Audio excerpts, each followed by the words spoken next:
And amen and amen. All right, let's go to God's word. Luke chapter 17. Thank you, guys. Luke chapter 17. And we're going to read 7 verses. Luke chapter 17. We're going to read 7 verses starting at verse 12. Worship team, don't go too far. Go eat a bagel, get a cup of coffee, and come right back. Amen. Okay. I thought that was going to be funnier when I said it, and it just wasn't humorous, I guess. I don't know. I guess it wouldn't be, but it didn't land. All right, Luke chapter 17. As Jesus entered the village, he was met by 10 lepers who stood at a distance, and they raised their voices. Watch that.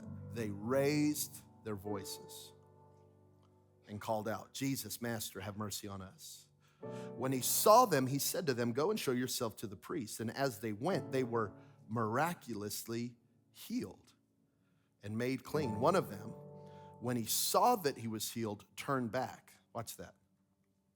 Glorifying and praising and honoring God with a loud voice. Watch that. He raised his voice in prayer, but now he's raising his voice in praise. I'll tell you right now, a quiet church is a dead church. All right. And as he lay, watch this, as he lay face downward at Jesus' feet, thanking him over and over. He was a Samaritan. Luke writes, this isn't even a man of the covenant. This isn't even a Jewish man. Oh my gosh, he was a Samaritan. Then Jesus asked, weren't there 10 of you? Where are the 9? Was there no one found to return and give thanks and praise to God except this foreigner? Jesus said to him, "Get up and go. Your faith, your personal trust in me, and your confidence in God's power has restored you to health." Let's talk. We've been in a chain breaker series. We've been talking about all these different breakthroughs. I want to talk today about the sound of breakthrough.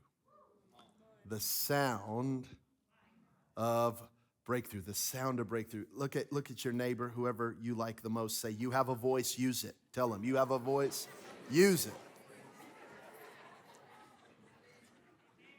Amen. Where are the 9? Sometimes Jesus asks questions in Scripture that just send chill bumps down my spine. Where are the 9?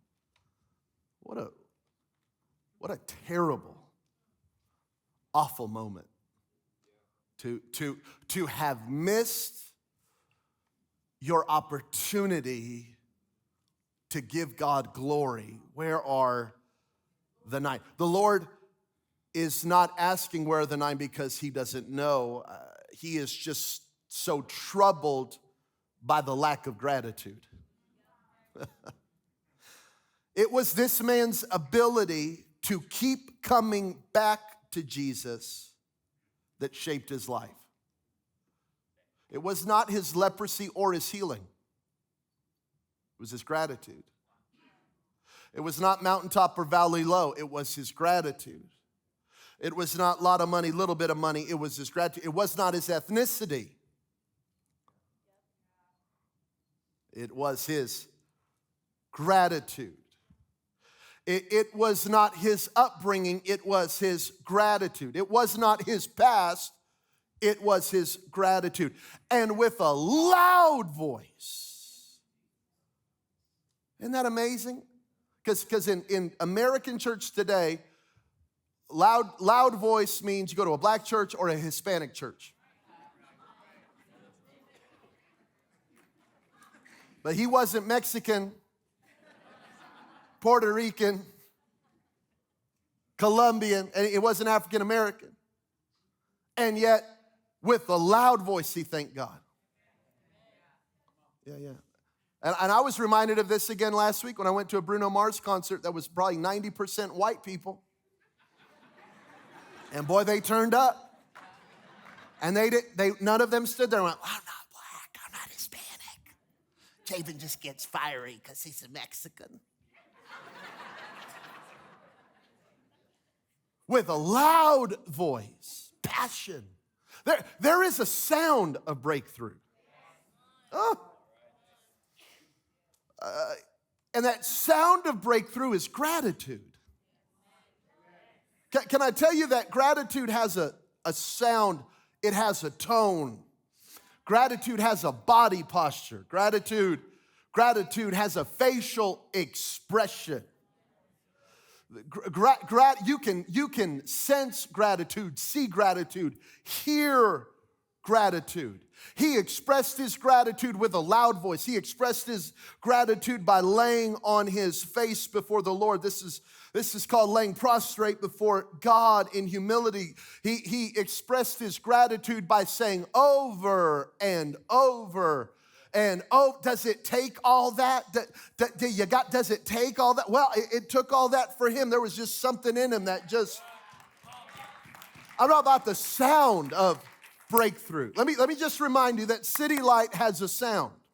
You might be new. This might be your first week. Let me just welcome you to a decibel meter really quick. Okay, let me just tell you a little bit about our volume. We are not the quiet church that just sits and ponders that the Lord is good. We are not the frozen chosen. We are not the first church of the Frigidaire. We are not dead. We have been raised in a new life with Christ. We're a little bit rowdy. We're a little bit radical, but it's not emotion. It's passion that says, thank you, God. Thank you, God. Life hasn't been perfect, but God, you deserve the glory, the honor, and the praise. The sound of breakthrough is first of all prayer. The sound of breakthrough is prayer. They called out with a loud voice, Master, have mercy on us. The scripture says they raised their voices. I guess we could have whispered a hallelujah, but the Bible says to raise a hallelujah. They raised their voice. Prayer begins in the heart, but must be expressed with words. Every prayer and admission, I need God. Every prayer and invitation for grace. Every prayer gives me the supernatural advantage. The sound of breakthrough is prayer. To be a Christian without prayer is no more possible than to be alive without breathing. Prayer. Prayer is truly the life source of the believer. Not because you always get the answer you want, but because of the presence of God. Let me show it to you, Philippians chapter 4. Don't worry about anything. Instead, pray about everything. Watch that. He says that there is a cure for worry. It is prayer. Tell God what you need. Thank him for all he's done. Then you get everything you want, no? Then you get peace. Talk to us, Paul. Which exceeds anything we can understand. His peace will guard your hearts and minds as you live in Christ Jesus. I don't know if you just caught what Paul said. I pray and I believe and I expect, and sometimes I get a yes, and sometimes I get a no, and sometimes I get a wait, and sometimes I get a my grace is sufficient. But in all of prayer, I get peace. So my question is, have you prayed about it? What's it? Whatever it is that's bothering you. Have you prayed about it? Because anxiety is my internal reminder that I need to pray. When I'm anxious, it's the Holy Spirit reminding me you're carrying something you're not supposed to carry. Too big for you. Too heavy a burden for you. And the blessing of prayer is peace. The greatest answer to prayer is peace. I prayed about it and I got peace. Did you get everything you asked for? I got something better. Because I've just lived long enough, and you will live long enough, that it doesn't always exactly work out how you thought it was going to work out. I'm not trying to discourage your faith from believing God. Believe God and believe God big. But let me just tell you something. There's something that you're going to need even beyond specific answers. It is the peace of God. My old King James is coming out, that passeth all understanding. It guards my heart and mind in Christ Jesus. This peace becomes my protector. This peace becomes my shield. This peace becomes my sustaining force. And when I pray, I receive peace, and peace is my greatest need. Peace in the blessing, peace in the battle. Peace when the storm is raging, peace when the sun is shining. Peace when I'm married, peace when I'm single. Peace on the mountaintop, peace in the valley low. I'm believing God for big things, but my greatest thing that I need is the peace of God. Come on, there's a sound of breakthrough, and it's called prayer. Jabin, I don't know how to pray. Here's one. Help! I don't know what to say. I'm not eloquent like you. Jesus! I don't know what to say. Then sing. I don't have a good voice. No, you just turn it on loud and then you just sing your prayers. Here's another way you can pray. Open up the book of Psalms and just start reading the Psalms out loud. Read your prayers. Because see, when I can't hear God, I can still read God.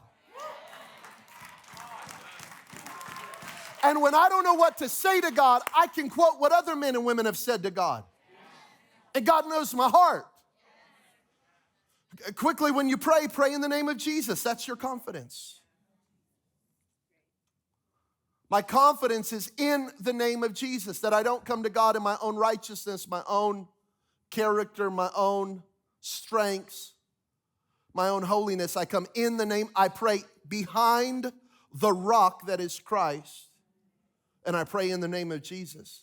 That's my confidence. I pray with humility. That's my surrender. Matthew 6:10 says, your kingdom come, your will be done. I pray with surrender. God, this is on you. I surrender. I pray the word, my foundation. Romans 10:17, faith cometh by hearing, hearing by the word of God. You will never pray with faith without the word. Because the word tells you what is yours. The word tells you who is God, and the word tells you who you are. The word reveals the promises of God, and now I pray with faith because I know what's available to me in Christ. Pray. The sound of breakthrough is prayer.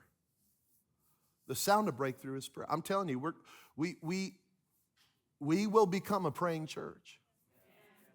Give me that building. I'm going to use that building. I'm going to wear that building out. I'm going to destroy that building. No, I'm serious. We went into the Durango the other day, and we were already seeing this new hotel over there. Amen. We were praying for all the... I don't know.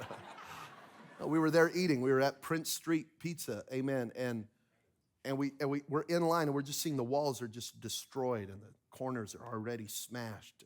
Shanen goes, man, this building is like a week old. And look, I said, yeah, it's being used.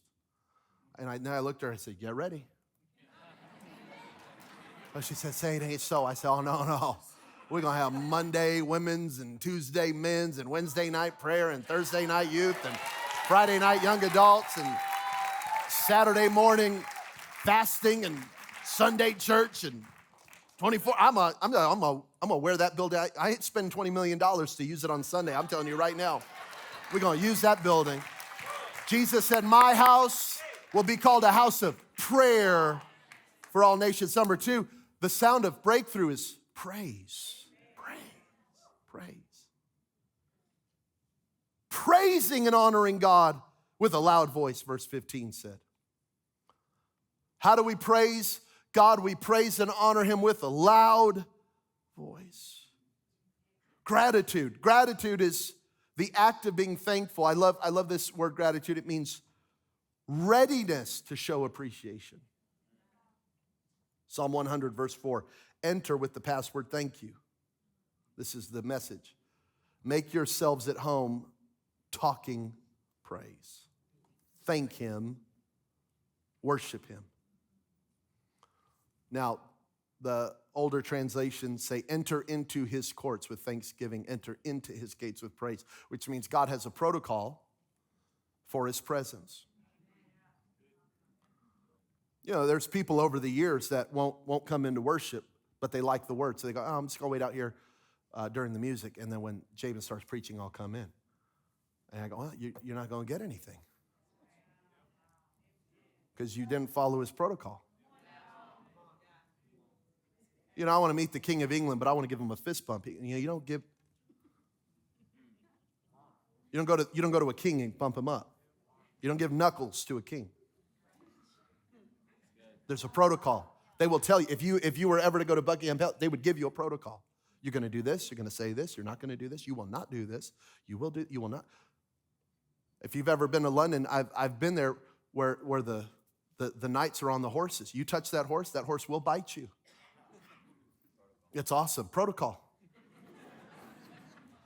Now, if that's for a horse or for a man, how much more when we come to the King do we come with a protocol? Thanksgiving and praise. And what praise does, I heard this week and I loved it. Praise is what, you can't be a praiser and prideful. Remember when David would praise the Lord, he would take off the kingly garments and put on the priestly garments. To tell his nation, before I'm a king, I'm a worshiper, I'm a praiser. You know, it's just a lot of music, it's just really loud, it's with a loud voice. So what it reminds me of, what Psalm 100 reminds me of, is not everyone who goes to church gets into God's presence. Not everyone under the roof is undercover. And it's not perfect people that make it into God's presence, it's grateful people. There is a praise, there is a song, there is a shout, there is a lifting, there is a clapping, there is a celebration. 1 Thessalonians 5:18, be thankful in all circumstances, not for, but in. Not easy, but possible. For this is God's will for you who belong to Christ Jesus.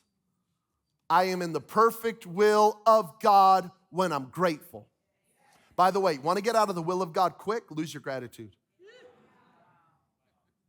For your church, for your spouse, for your kids, for your relationships, for your job. Lose your gratitude. You will be out of the will of God in days. Because the first thing, way before dishonor, way before lying, way before anger, way before disrespect, is a lack of gratitude. But when I'm grateful, I stay in the will of God. Rejoice in the Lord always. And again I say, rejoice. Let me tell you what this word means. It means to rehearse the good. I'm not in denial about the bad, but I'm rehearsing the good. I'm not lying about the bad. I'm rehearsing the good. I know there is challenges, mountains, struggles, real emotions, but what I'm going to choose to do is rehearse the good. Paul writes this from a prison cell, and he says, don't forget to rejoice. Don't forget to rehearse the good, because he knew that what was going on the inside of him was more important than what was going on the outside of him.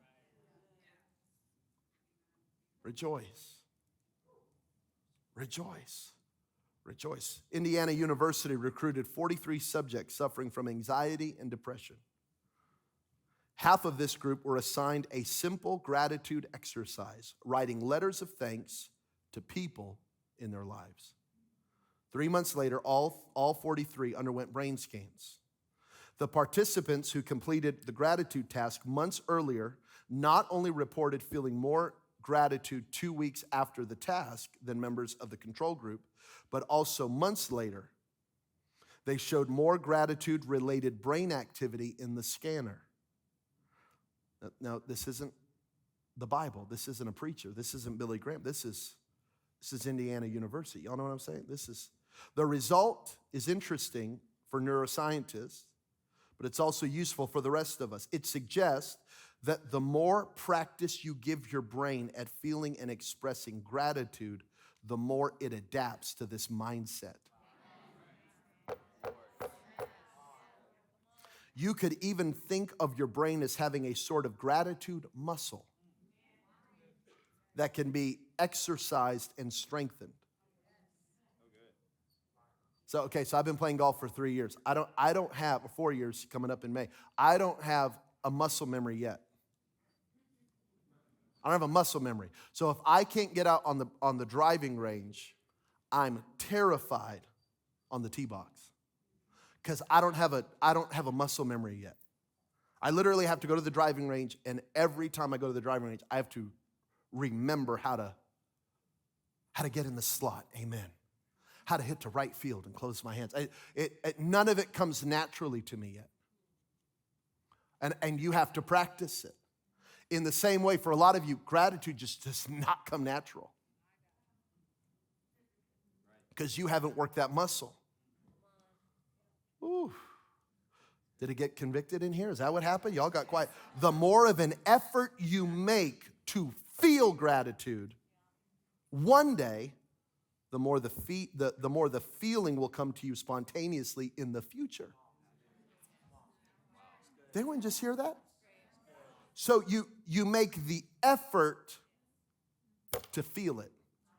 You don't feel it, and if you feel it, you make the effort. No, you make the effort to feel it. I've got this cold water thing out in my house now where I go sit in this cold water. And a couple of days ago, I was out there in about 5 minutes. It's freezing cold, but 5 minutes later, Shanen walks out, and I'm just staring at it. I haven't got in yet. Just staring at this cold water plunge thing. And she goes, "Did you already get in?" I go, "Oh, yeah. I didn't feel it at all. Not all of gratitude is felt at first. But you discipline your brain to express, to rehearse the good. UCLA researchers found in the study, watch this is crazy, that similar to Prozac. Now I didn't say this, and I'm not telling you to get off your medication, okay? I'm saying what UCLA researchers found out of this study, that similar to Prozac, gratitude can boost your neurotransmitter serotonin and activate the brain stem to produce dopamine.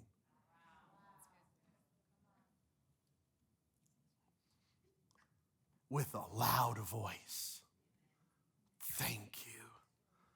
Thank you. Rejoice. And again I say, rejoice. Rehearse the good. Rehearse the good. And you build that muscle and you build that thing in your heart that says, I will sing a melody unto the Lord. David had to remind himself of this in Psalm 103 when he said, bless the Lord, O my soul, and forget not all of his benefits, because soul, mind, will, and emotions, you are so forgetful. And all you want to do is dwell on the bad and dwell on the challenge and dwell on any little thing that happened today. How are you doing? Oh, man, I had a crazy day. Oh, man. And we just want to go there so quick. But there is this thing that we can tell our soul what to do. Don't forget the goodness of God. Don't forget the grace of God. Don't forget the mercy of God. Come on, can you think of something even right now that you're grateful for? Come on, with a loud voice. Thank you, Jesus. Thank you, God. Thank you, Lord. I'm not thanking him for a perfect life. I'm not thanking him for perfect circumstances. I'm not thanking him that everything is going right. But I got to build that muscle. Lastly, the sound of breakthrough is worship. And I'm going to have the team come back up because we're going to go right back into it. Worship. Go show yourself to the priest. Go show yourself to the priest. Give me a C. I don't know what we're going to sing. Just give me a C chord and we'll figure it out. I don't know what I want to do yet. Go show yourself to the priest. The other 9 were healed, but the man who went back to Jesus, the scripture says, was made sozo. Let's all learn a Greek word together. Everybody say sozo. This is a Greek word, S-O-Z-O, and it means wholeness. That's what is translated here. The other 9 were healed. This man was made whole. For the other 9, the leprosy stopped, but for this man, he received wholeness. Sozo means to be restored, healed, saved, preserved, and free. Go show yourself to the priest. Can I submit? Only one went back to the priest.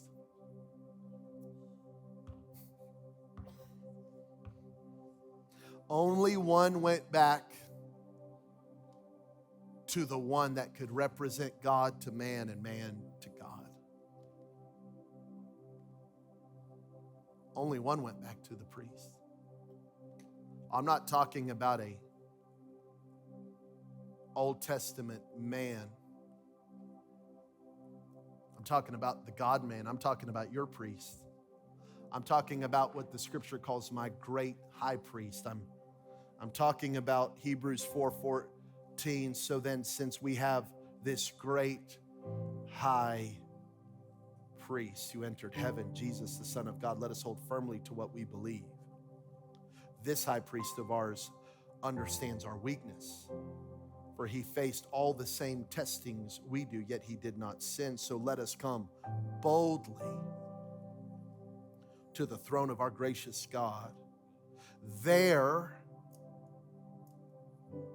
we receive his mercy. There we receive his sozo. There we receive his wholeness. There we receive his salvation. There we receive our restoration. And we will find grace to help us when we need it most. Let me talk to you about worship. Worship is constantly going back to your source.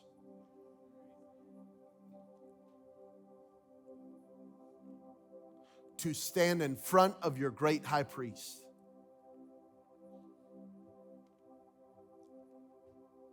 See, to praise God is to thank God for all he's done.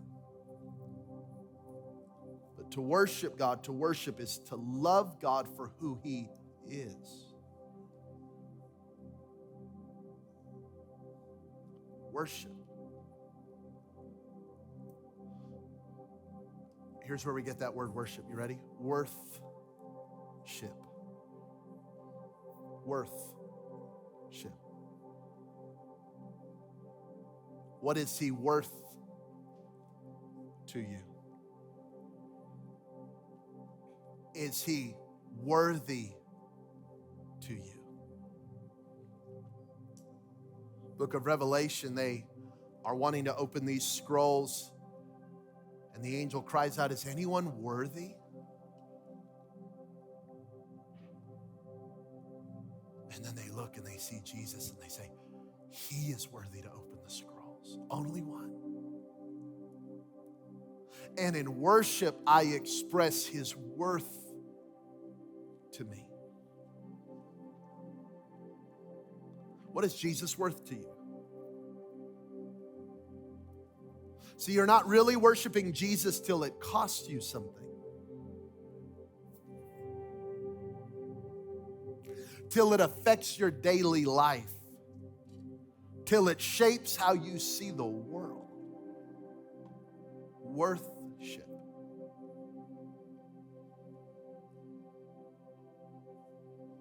I know one who's worthy.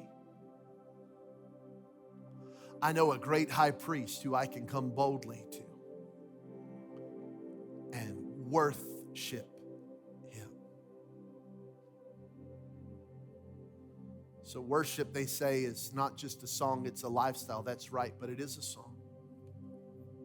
It's not just a song, but it is a song. It's not only a song, but it is a song. It's an expression of what this man did. On my face, thank you. Thank you. And when I pray, and when I praise, and when I worship, a sound is released. The scripture said in Acts chapter 16 that around midnight, Paul and Silas in a jail cell on death row, chained, began to pray and sing hymns. Ooh, there is something about praying and singing, and something about that combination. And the prison began to shake, and the doors began to open, and the chains began to fall.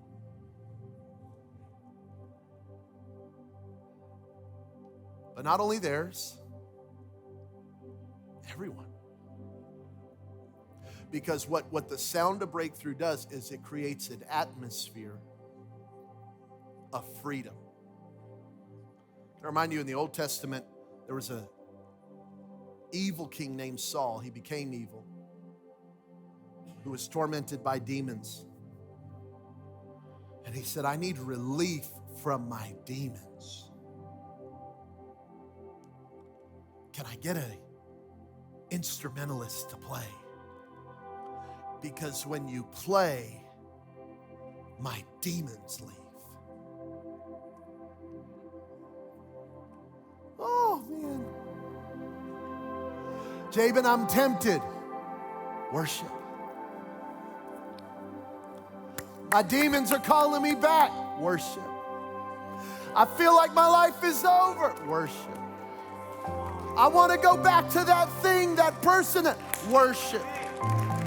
Because your praise creates a barrier against you and the enemy of your soul.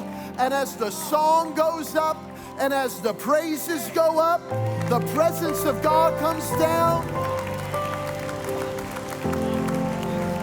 Oh, I'm wondering, is there even one today?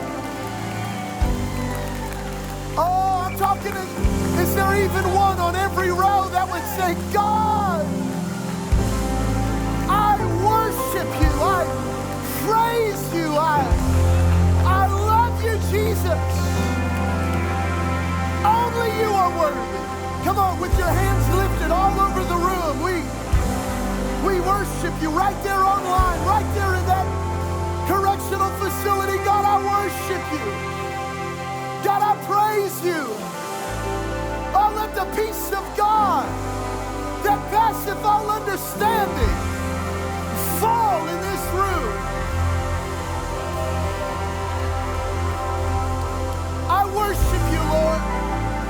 I praise you. I glorify your name.